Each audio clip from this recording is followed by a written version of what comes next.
People say a lot about our democracy. It's not over. We're going to expect more. Some say what they know. Is it that we deceive ourselves or not willing to discuss our differences? Others say what they think is right. The political will to effect that law is what we are lacking. It takes 3 persons to eat 15 naira bread. I disagree with you on that. Yeah. What are you saying? Immediately the president won election, he went to Britain. He has not gone to River State. He has not gone to Benue. He has not gone to this country. Join Kingsley Welenda Wali every Saturday on this station from 11 a.m. to 12. My name is Kingsley Welenda Wali. And the program is Democracy in Action on Today 95.1 FM. But Harcourt. I believe in you. Do you believe in me?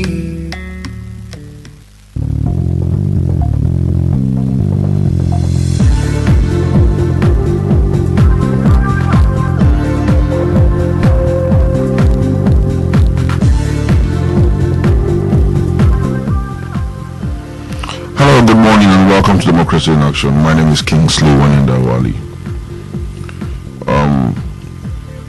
In the last couple of weeks, we had the process of ministerial screening and subsequent confirmation. As is required by the Constitution of the Federal Republic of Nigeria, the President of the Federal Republic of Nigeria is expected to transmit to the Senate a list of credible and qualified Nigerians who he intends to appoint ministers. And the Senate is expected to screen these gentlemen and ladies to see if they are qualified to be trusted with the responsibility of running the government. President Buhari, in keeping with this constitutional provision, sent letters to the National Assembly, or the Senate precisely, and of course they came in 2 batches. We had situations where 1 or 2 people were withdrawn and replaced, and the rest, it's known to all of us, all the drama that transpired. So this morning we've been looking at what really transpired at the National Assembly, asking ourselves if that is actually democracy in action or other forms of activity, political activities that took place, the horse trading, witch hunting, and all that came with it. So this morning, to discuss this issue, expecting to hear from you two, the listeners, it's Mazino Obaro Ikime, all the way from Ibadan. Mazino, good morning. Good morning, and greetings to everybody. Yeah, how is Ibadan today? Today it's very hot. Why do we always complain? Instead of very hot, or complain that it's raining, or the next thing, Hamatan, and they will thank God for life. Yeah. Also, with me here this morning is Robinson Sibe. Robbie, good morning. Good morning. Good to be with you again. Thank you very much for being here. Let me start with you, Mazino. You saw it all. Yeah. At least to a very decent degree. You saw all the intrigues. What do you make of the whole process? You think it's a proper thing for the ministers to be sent? First of all, we need to address that issue. If it's okay for the National Assembly and Senate precisely to screen and confirm ministers for the president who are supposed to work for the president, ditto the governors too. You think it's a proper thing? The Constitution did right by doing that? Well, one of the problems I have with our Constitution is that it seems to be very ambiguous in some areas. For example, I think the Section 147(3) that says that the Senate should confirm. It doesn't mention screening, but then if you're going to confirm somebody, you have to at least have a kind of inkling into the person's background, which will now entail some kind of screening. Okay. But so I don't really know, what the technicalities are legally. But having said that, what we watched is what I want to call an evolution, a democracy in evolution, Nigerian style.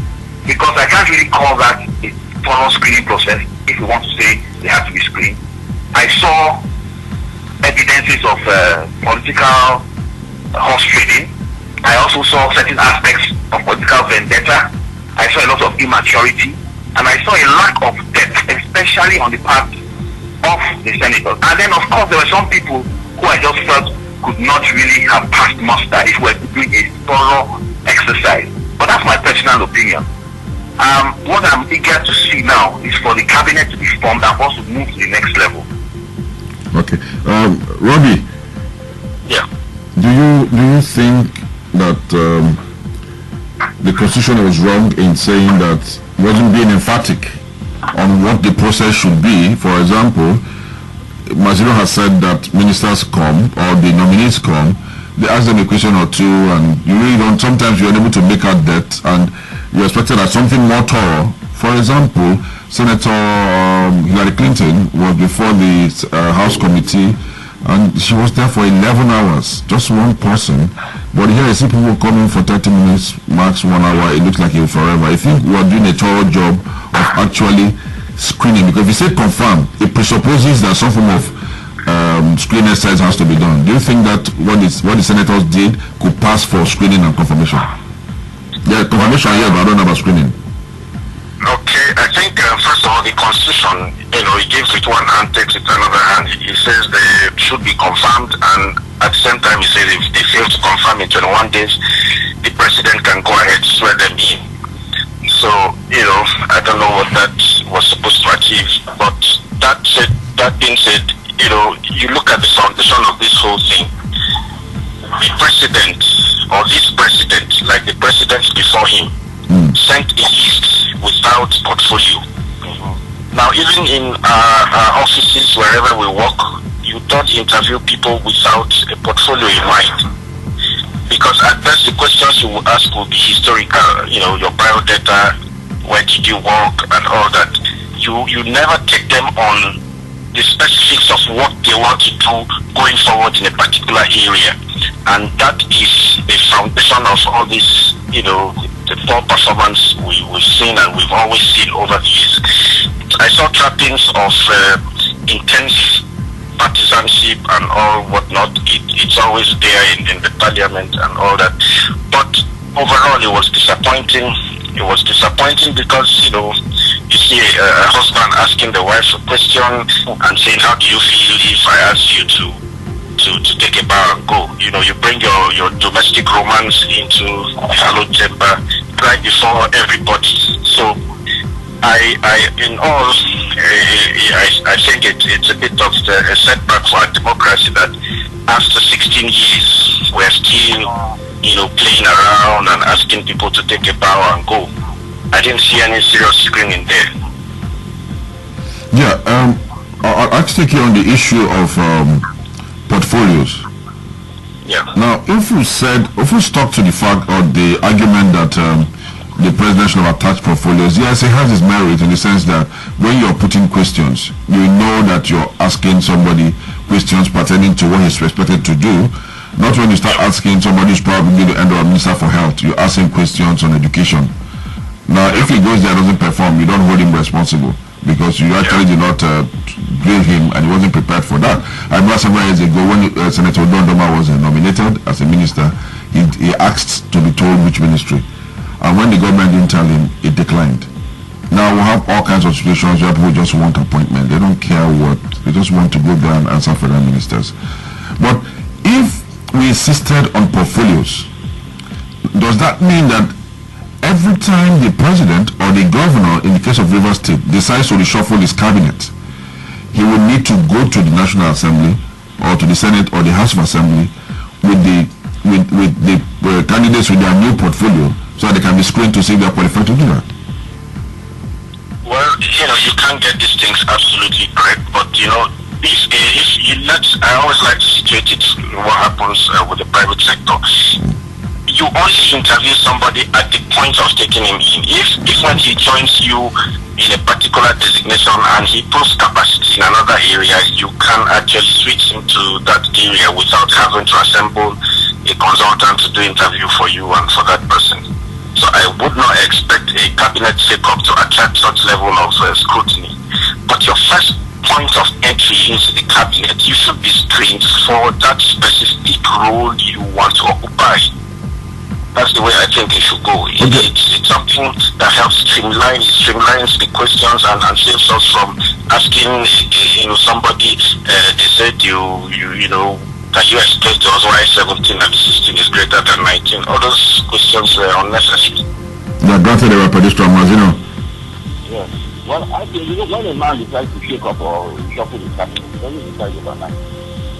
Therefore, I think that this president is saying, look, I need to get more team under my minister. I need to make some changes. These things can easily be forwarded to you. That's what I'm saying. Masino, can you speak up, please? Yeah, I said, when a man decides to change or shuffle his cabinet, he doesn't do it overnight. He must have gone through a certain process.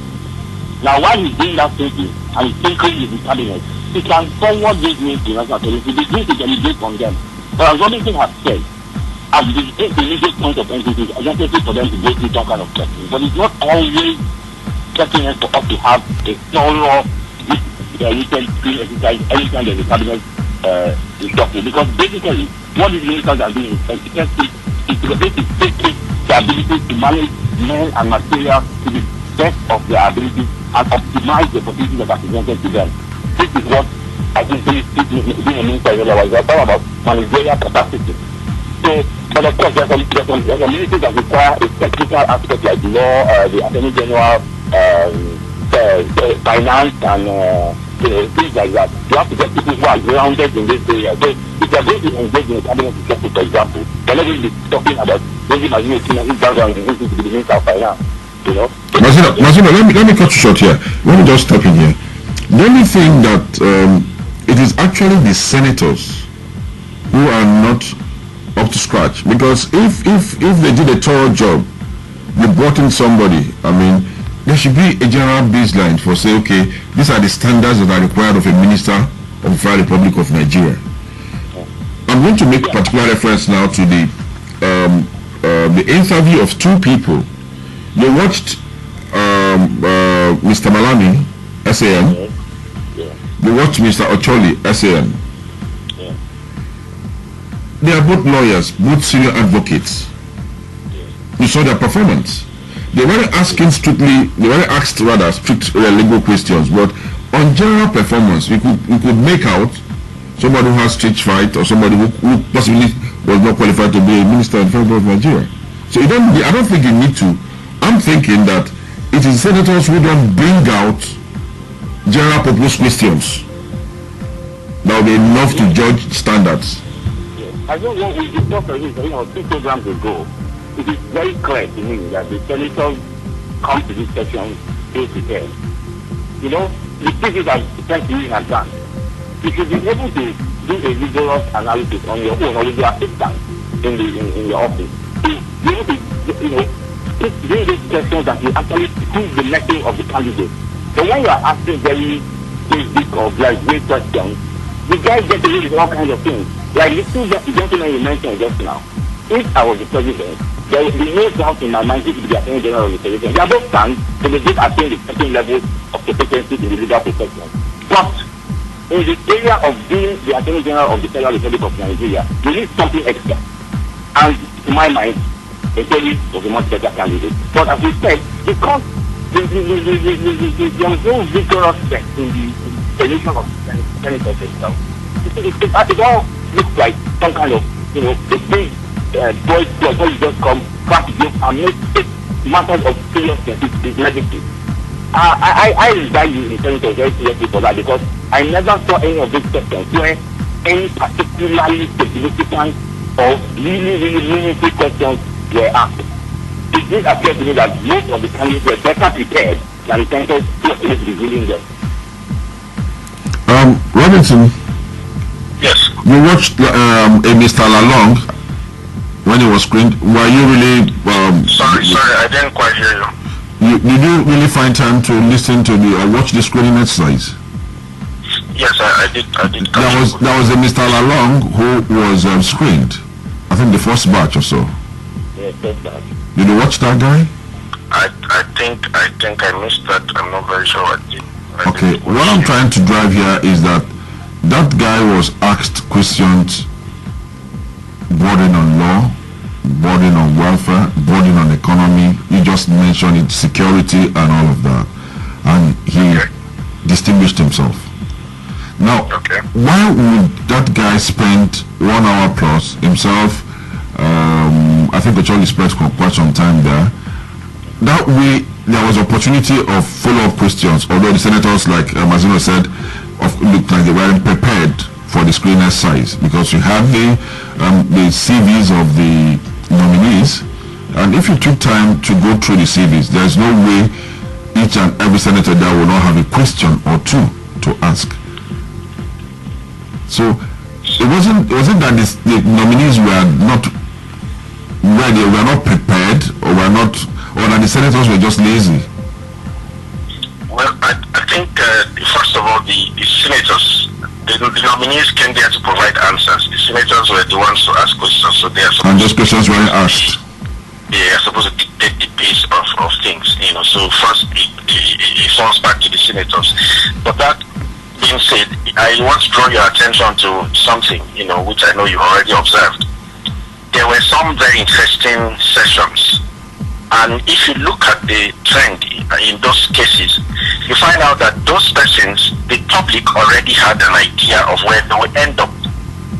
So the questions were very interesting, and the sessions were very interesting, like the case of James Ocholi, like the case of Pachiku for petroleum, like the case of Enalama.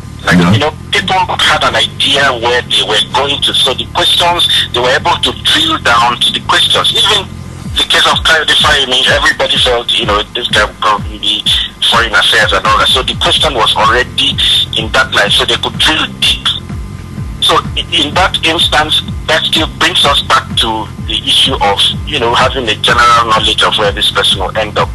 But then again, I don't totally exonerate the nominees, because like it's commonly said, deep collect deep. If there is a way, like when James Ocholi was vibrating, you could feel him. And if you are, I once went for an interview, and the guy who was interviewing said, he got up and a professor that I was challenging his intellectual capacity.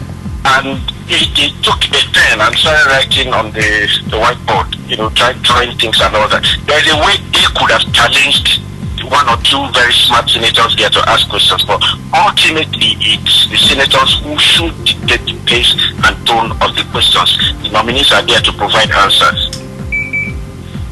So it's a Nigerian problem. The quality of senators we send to Abuja, or the quality of people we send as senators. Yeah, the quality of the people we send there, the quality of the people the president sends there, the manner in which the president sends them. So it's a whole system thing. One would have felt that we have had enough mishaps, and one would expect something different. It doesn't take much to put designation. We had 5 months to this time to sort that out. So one would have expected all that should have been sorted out. Now, what if the president had said Malami penned him down for Attorney General of the Federation? You watched Amaka Malami, didn't you? Yes, I did. Now, did he perform enough for the senators not to have some reservations about, because they barely could answer any question, and the next thing you said was like, I think the guy should be allowed to go. Yeah. For me, I think it was the least grilled, and it was, in terms of performance, it was the worst. I agree with you, but you see, the thing is, the screening of these questions is not to make somebody feel, it's to bring out their fortes, their strong points. So that if the president you can see how the screening exposed, him, and then put Ocholi at an advantage position over him. So that's what the screening is supposed to do. It's not supposed to undermine somebody or to make you feel per se, but we want to assume that the president may have done some bit of groundwork, so they have all that basic knowledge of they have that basic skill of being. The point I'm making here is not that you ask questions with the intention of making the person fail. But I'm talking about a situation where it was manifestly clear that this gentleman was not prepared to be a minister of Federal Republic of Nigeria? Let's not even talk about Attorney General now and Minister for Justice. He just didn't get anything right. So they should have recommended he be dropped. Precisely the point I'm making. Yeah. Why would the senators do that? They are being sweetheart partisans, you know. That's where the whole concept of you know, personalities and personal relationships come in. The Senate, as you know, has been personalized. Everybody knows that this guy is a favored candidate of the president. He's I think his personal lawyer over the years that he was battling in between court and the various tribunals and so on and so forth. So it was clear that he doesn't want this man. And okay, let's just play along with the president. But I think that is not happening. It's not tenable. This man is going to preside over a ministry in the Federal Republic of Nigeria. And he has come there, prepared. Everybody can see that he's not prepared. And at some point, it should have been asked to, okay, thank you, go take a bow, whatever it is, but it should not have been confirmed. He had the power to do that, but he has been confirmed. Now, I can't really see that guy, and I'm not trying to lay, to lay aspersions on any person. So I can't see that guy performing credibly in any ministry. If he's needed to be rewarded for loyalty or whatever, then he can be put in one parastatal or somewhere else where he's able to perform. Or maybe a private counsel to the president. The president, exactly. It's not mandated that he is a minister. For the president to say, I have rewarded your loyalty over the years and your steadfastness to me. Because they're talking about the country, not talking about the life. And that's where, I think what is saying is the manner in which people have brought to the Senate in the first place. How you go up is that was the exercise that the president and his team carried out. Because he had 5 months. And quite frankly, apart from 1 or 2 of these sparks, I didn't see any wow factor in this meeting. There are so many guys that we know. Some of them have some level of competence, but it's not that there's one exceptionally brilliant fellow that we say, this is where the president was spending so much time on. So I think it's the Nigerian kind of system, which I hope will grow. But like you said, we have 16 years of this republic, and we have learned some things. So somebody has said that one of the greatest lessons of history is that we never learned the lessons of history. So I think that is what we are seeing coming to play here. Personality is taking precedence over competence or ability. Thank you. The program is Democracy in Action. My name is Kingsley Wali, and this morning I have with me here as guests Robinson Sibe and Mazino Ikime. You can join this discussion by calling 0815 5951 951 0815 5951 951 0817 000951 0817 000951 or 0810 9510951 0810 951 0951 or send your text message to 0701 933 9962 0801 933 9962. In all, Mazino, yes. Was there an exercise in some kind of idleness or something? Do you think there was any takeaway from that exercise? I think it has just shown us how not to do certain things. And if we learn from that, then probably we will have a better outing next time around, But personally, I wasn't too impressed with the whole exercise. But I'm also glad that I watched the proceedings because I was able to identify certain Nigerians who are men of quality and who can, hold their own against anybody anywhere in the world. Not a situation, very few of them, but I would never have been of it alone. For example, if I didn't watch that film. And that is the fact that I believe has taken to go. He's a brilliant man, very active, and he was never lucky. And I'm happy I watched him. I'm happy I watched the film. I'm happy I watched the lady from the state, although in certain areas, I'm not a financial expert. I recognize that they did it. Okay, she intimidated you enough. Yes, she intimidated them enough. Happy certain questions like that are expecting against them to be fair. But all in all, I think it's an exercise to teach us how not to go about certain things, especially with the seriousness that are supposed to be attacked in ministerial portfolios. But like I said, we've done that. Let's lead to the next level. And let the cabinet reform, because the things are usually now. Robbie.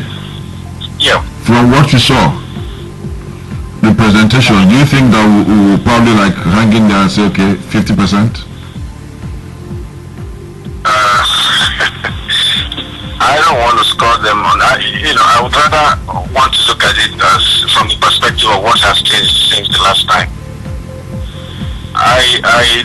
The whole change thing, I think nothing has changed, And then, well, if I'm forced to give in terms of percentage, is it percentage of performance or percentage of the quality of the list or the quality of the answers? No, what came out of it at the end of the day? What came out of the entire process at the end of that is both. At the end of the day, I'm disappointed, and disappointment means below 50.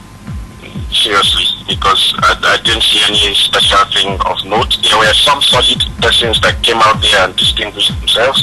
Save for those persons, I didn't see anything there that somebody should take home. And I think it's all this too much politics. We don't know when to stop, this thing. And maybe because, I don't know, it's always been there, but when you look at that list, I don't want to mention type of portfolios, but you will see the APC campaign director there, you will see the APC spokesman there, you will see the APC legal advisor there, you will see the APC head of strategy of the last presidential campaign. So you see APC. So at the end of the day, it becomes, these are our guys, they work for us and all that, and you put a soft landing for them. Can you allow me to interrupt you here, please? Sure, go ahead. Is it not the normal thing that happens in almost all democracies that, for That's example, why I said you need to know when to stop. I'm not talking about our own case. I'm talking about generally. Most times you find out the campaign team, just in exceptional cases, where you have somebody who says, look, I want to go back to my business. Most people are hired to run campaigns, for example, United States. You find that most people who are part of the campaign end up in one office, either the spokesperson or the campaign director and all of that end up as chief of staff, they end up as secretary of office and all of that. So is it that we don't have quality men who run the party? Because I've read this story about technocrats all over the whole place. It doesn't seem to make sense to me, quite frankly. Let me come in there. Those advanced democracies you're talking about run ideological campaigns. So you find out that those who run these campaigns have content. In this part, how we win elections here. It's not the content. It's not the content that makes people win elections here.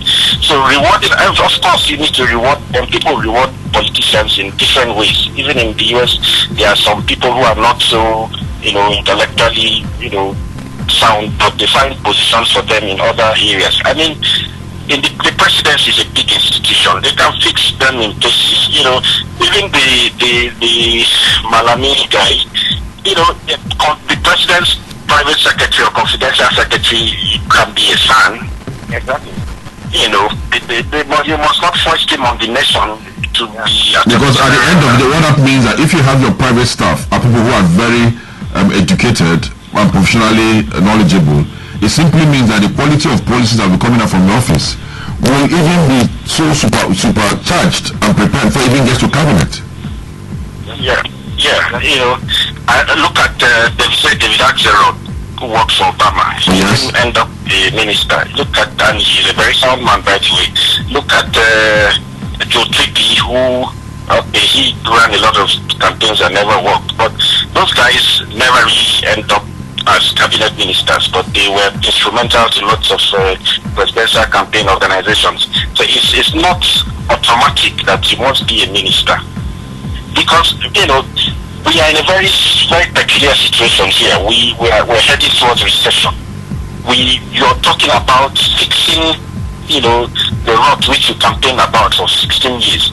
So it's expected that you have very little time. You don't want to bring people because they contributed to you. Rather, you want to bring the best when you see a candidate that's good, he attracts a consensus endorsement. So truly, everybody agrees across board that he's going to do well.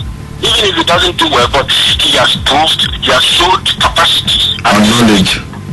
Yes, and knowledge. You look at Kachiku, the current NNPC, you can't come out to talk against his nomination because he's good. So if you can bring some people, you have to look at Kayode Fayemi. He was head of strategy. He was deep into APC. But I didn't hear anybody from PDP from an organized stance of view, apart from one or two persons who always say the same things, come out to fight him because he acquitted himself fairly okay. No, is it that Is it that he acquitted himself creditably, or that he was not anybody's way? Because there are two different things here. Because if you had a situation, I didn't see the senators protest to say, look, this person did very well, I didn't do well. The toughest question I think he got was from an APC senator. And those questions bordered about his past, about, patronizing illegal border, and you want to become minister today, and also setting up a pirate radio station. And you think that was a difficult question? Sorry? You think that was a difficult question, a question that was meant to burnish his image? It was difficult because he punctured his conscience. He both answered no, but the allegations out there suggest otherwise. For me, my interpretation of that was that this is a guy who believes in Nigeria because he fought a dictatorship. So it was more like what do you think? No, he fight. The guy who actually the question said while people like him stayed behind, so fight and ended up in the prison. He ran. Maybe we have to draw an analogy from I think it's one of Obama's songs. People fight around the way we used to fight on. Precisely. So if you're going to wage a campaign against a brutal government, you have to be sure that you have an outlet. That was on the lighter note. Everybody has, even the Professor Wole Soyinka, who stood behind during the Biafran War, felt otherwise that particular era. Yeah. Because I mean, there's some character somewhere, someone Nnamdi Kanu who decided to test the powers of state, and you know where he is now. Yeah, but to his advantage, he has gotten the popularity he wanted, and as well. I have a feeling that he set himself up for arrest. I feel so. I don't know. Well, that's a story for another day. But for today, I'm more concerned with what do we expect from this cabinet that was not properly screened. In our armies, we agreed generally that senators did not do their bit. So we'll now be relying wholly on the competence of the nominees. There are some who have issues they might not be able to come to the public, stage fright and all. They might not be able to really come to the public and speak. But when it comes to doing the job, do you think even the Nigerian media, Mazino, do you think the Nigerian media they have a role to play in all of this? Because if they say they know some sort of person for the place of a Minister for the Republic of Nigeria, is it out of place for the media to go deep down to find out what's good about this guy in terms of his background?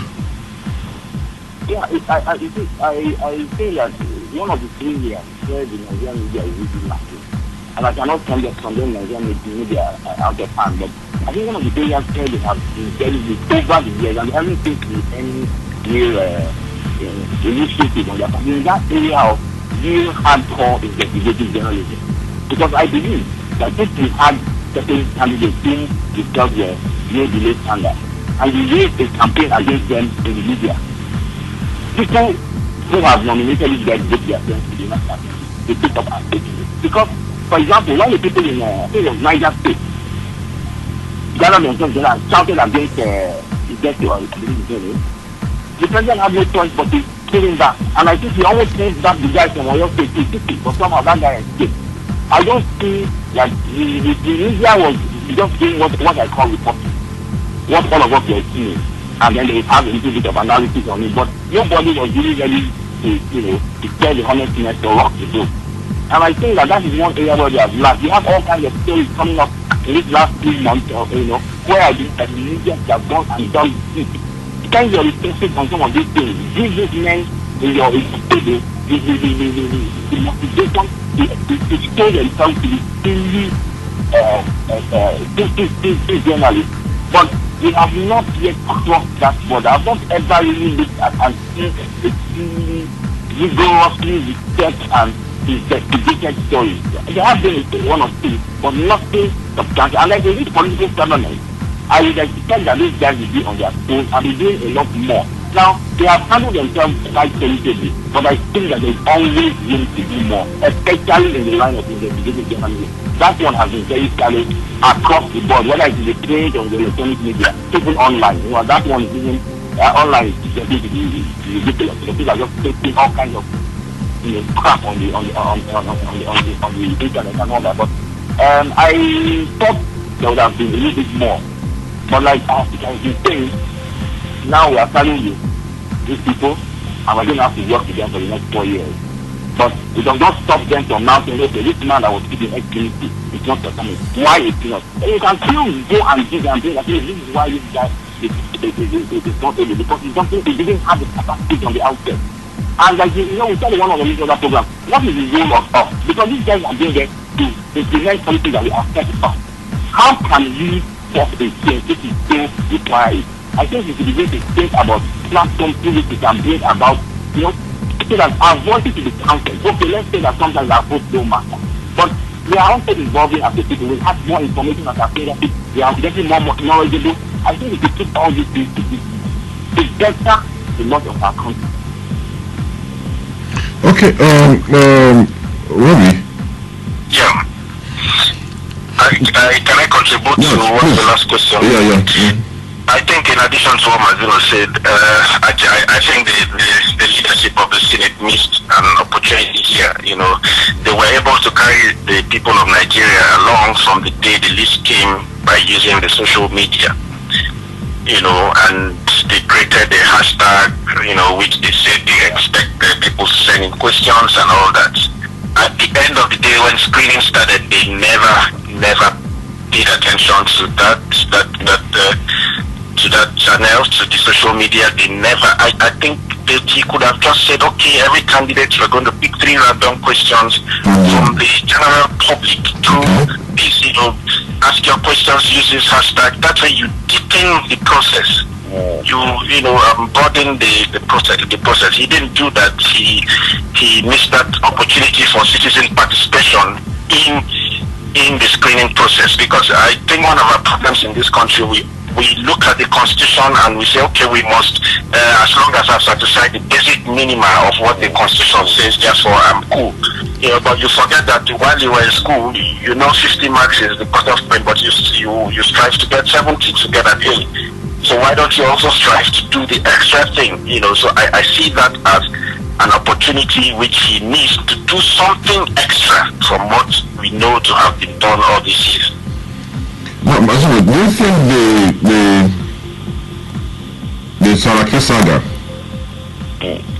the Code of Conduct Tribunal prosecution or trial, had some role to play in the way this whole thing ended up? Well, I think I will be speculating, but I think that having gone through what he has gone through that far, this Saraki was ready to just play it as safely as possible.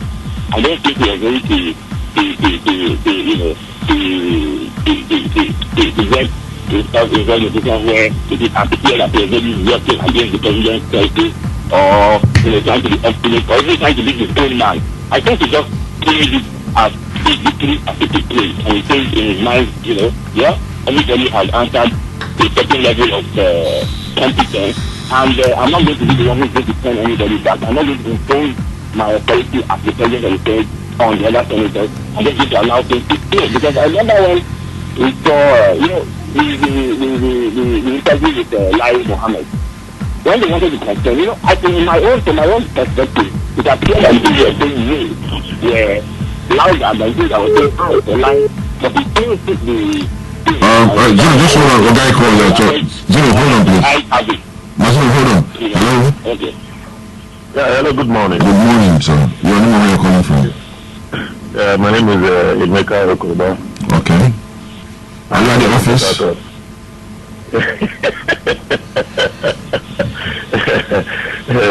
Good morning. Yeah, no, welcome. Marcelo, good morning. Yeah, go ahead, I'm hearing you. Go ahead. Your question or contribution, please. Yes, what is a good morning too? Mine is not really a question. It's just a comment, as to what we had, that has been regarded as ministerial screening. Okay. Honestly, for me, it goes, to the heart of the issue we have as a problem in Nigeria. Okay. Yes. Politics is an issue. And when we are talking about national development and how to drive national development, we must be able to draw a line as to where we are actually going to. For me, what we had was not a ministerial screening, and Nigerians should have been spared the gory site that we saw. They should have just held this thing at the committee level, Executive session. Executive session, and then we should have been spared all that we saw. If we are to have a screening, a ministerial screening, and the intended Nigerians to see what it was all about, they should have gone about it the way it should have been done. The likes of Professor Claudius, and several of them, with the exception of maybe just one or two persons, it was just a sham. It was a sham. Asking somebody to lead the question, as to if his wife, the question as regards his wife being a minister, and look at what played out. It was a disgrace. It was a disgrace. And for me, the Senate, which actually represents the people, in this regard, did not do Nigerians any good at all. They didn't do Nigerians any good. I think it is even high time that Nigerians rise up and ask people to go home, because they have not in any way represented us. It was just a sham. Thank you. It was a sham. Thank you. It was a sham. Thank you very much. Thank you. Well, it was a sham. It was a sham, according to Emeka. Hello? Hello? Hello? Robbie. Yes, I'm with you. You had our friend who called and said that we should have just been spared the agony. AG, let me the text message here. AG says what we see mostly is a display of mediocrity and idiocy in the hallowed chambers. With due respect to a few interlude, Nigeria is an object of laughter. You think we are an object of laughter? You think they've made a fool of us? You think that hello? Yes, I'm with you. When you look at these two comments, what the text message? Unfortunately, I didn't quite hear the callers very well. Okay, he was saying that we should have been spared the agony of what we saw in the last 3 weeks. That the senators should have just closed shop in their office and then came up and said, we have cleared these people. I think so too, because I didn't see anything different. It was just theatrics and hysterics. I didn't see anything there. I didn't learn anything. I never saw anybody who gave a direction of what to expect. Apart from, I could only, pick one or two things from the case of Katiku, because everybody knew he will end up in petroleum. So I know his position on the PIP. I know, I know the status of the refineries. I know where he wants to take them to and all that. That's the only case. Every other person was speculating. Even the lady Masino mentioned, that's Kemi Adeosun, she was just saying things historically about what she did, in Ogun State and all that. She couldn't really drive home a policy direction, a policy source or a policy direction to expect, because, even she doesn't even know where she will end up herself. So I didn't see anything. There's nothing special that. Hello, good morning. Morning, sir. Could you speak up, please? Hello, this is Evangelist Daniel. Okay, Evangelist, how are you this morning? I'm calling from Port Harcourt. Okay, sir. Your question or contribution, please. just a contribution. Okay. Could you speak out? Can you speak up, please?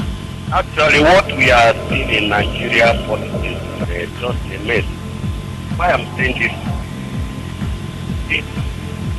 I know that 1984, I was I hear it. I'm having issues. We can't hear you properly. I think there's some disconnection. 1982. 1984. Yeah. Are you hearing me now? Okay. Are you hearing me now? I can hear you, sir. So 1984, I was in Petro Enugu. During the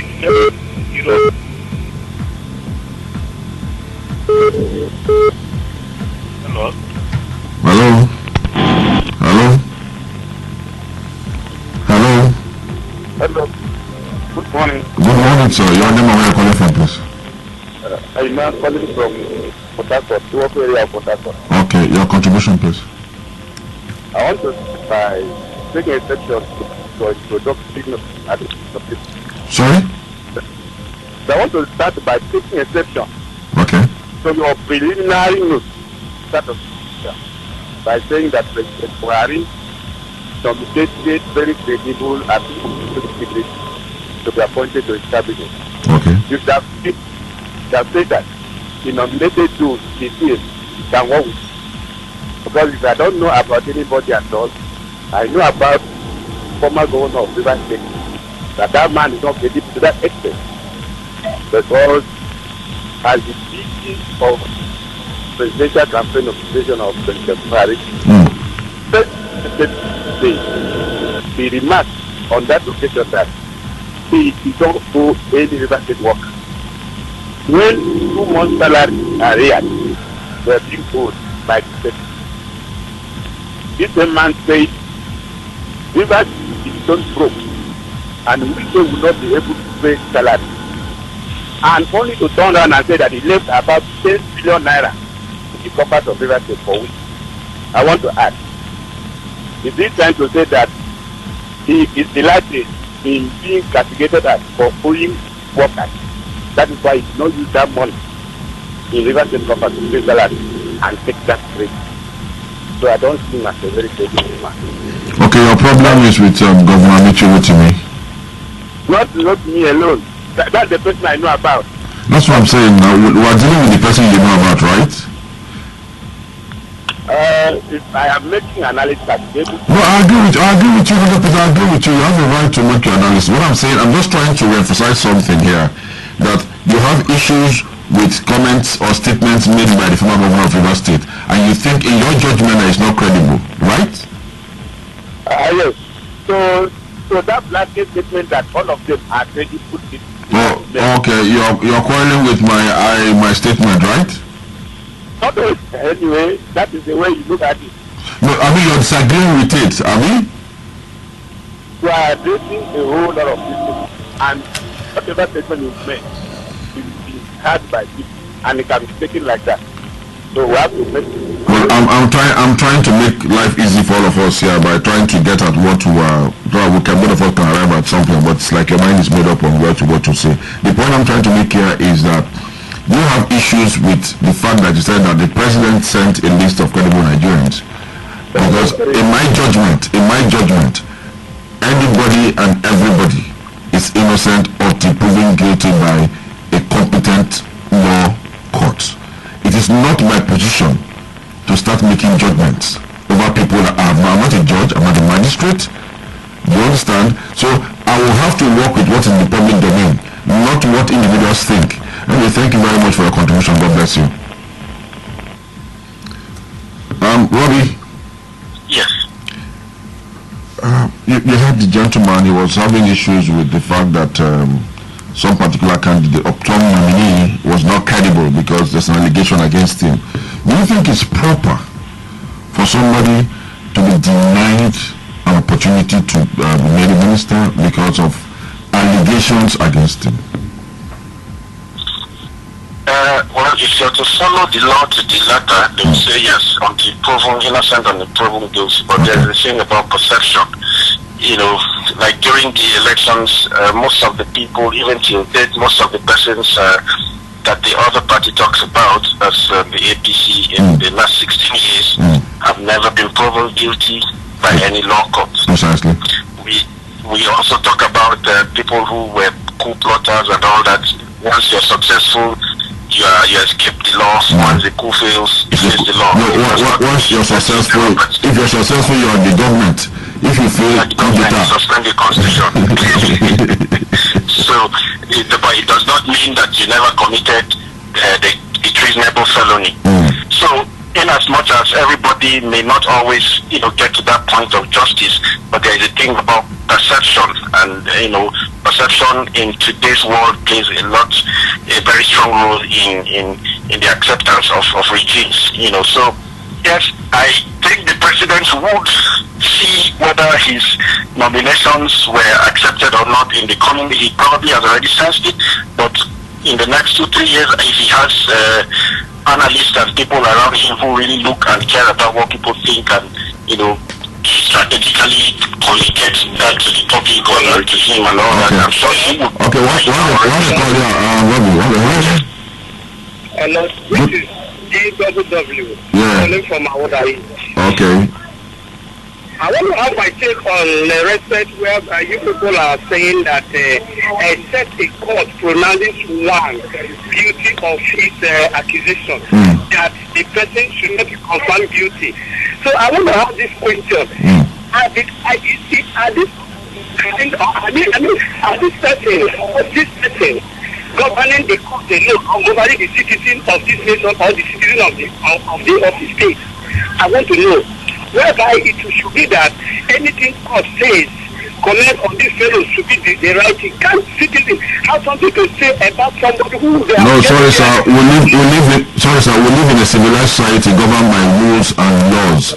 So we cannot resort to self-help. We can't resort to self-help because we are governed by Constitution of the Federal Republic of Nigeria and other rules and all the laws. So it's difficult to agree with you on this point. If you commit an offense, because the danger there is that you, where you are now, if somebody might say, okay, come and be a commissioner in River State, some person who doesn't like you say, oh, don't put him, he's a rapist, I know him, and they will drop you because somebody who hits you gives a bogus allegation against you. So that's the problem. Thank you very much for calling. Mazino? Yeah, we'll have a problem here. This, sorry, we have another caller. Hello? Okay, we lost him. Where people just think that because somebody has been accused of something, do you understand? I'll give a practical example. This morning I was going through whatever, and I saw a publication by Sarah Reporters where they raised questions about James Ocholi. What were the issues? That he handles high-profile cases of people who have defrauded banks, people who like he's standing for one of the Boko Haram suspects, and all of those. Whole gamut of issues were raised there. But his offense was not that he defrauded anybody, but he's representing people who, in the eye of Sahara Reporters and bad men, is this man guilty of doing his job as a lawyer? That is one thing that we all have to come to understand. Even a serial killer, right, has a right to his day in court. And he requires the services of a lawyer to either exonerate him or allow the prosecution to bury him. Now, I read something about this Ocholi matter, and I laughed. Because, the guy is just doing his job. Some will say, they take the high moral ground and say, oh, that some cases he did not accept. But that's neither here nor there, because your accepting the cases does not in any way negate the constitution. And, Boko Haram man is said to be Boko Haram man, but it has to be proven by the prosecutor. I always say that the onus is on the prosecutor to prove today, rather than on the defense to prove the man's innocence. Yes, So that's one. I discountenance it immediately because I thought it was just a very serious prosecution. What I mean, because of that, it will not be a minute. Robbie? Yeah, let me make a contribution to that particular issue. Yeah. I think I like Ocho's SEN, his sound and all that. But let's look at things from another perspective. He's doing his job. He didn't commit any crime. It's his job. It's just like somebody coming to, harass me because I'm doing my normal job. I didn't commit any crime. But okay, look at it from another perspective. Let's assume he's representing somebody that's been accused of the Boko Haram, somebody that was accused of yes. So he was defending the guy. And then in one fell swoop, he becomes Minister of Justice and Attorney General. So he switches role from the Defense Council to the Prosecution Council.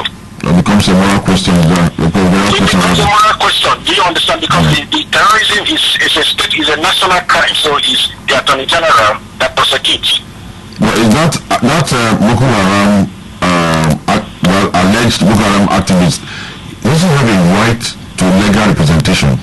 He has a right to legal implication. When Ocholi was picking up that position, picking up that brief, was it on the condition that I will never work for government?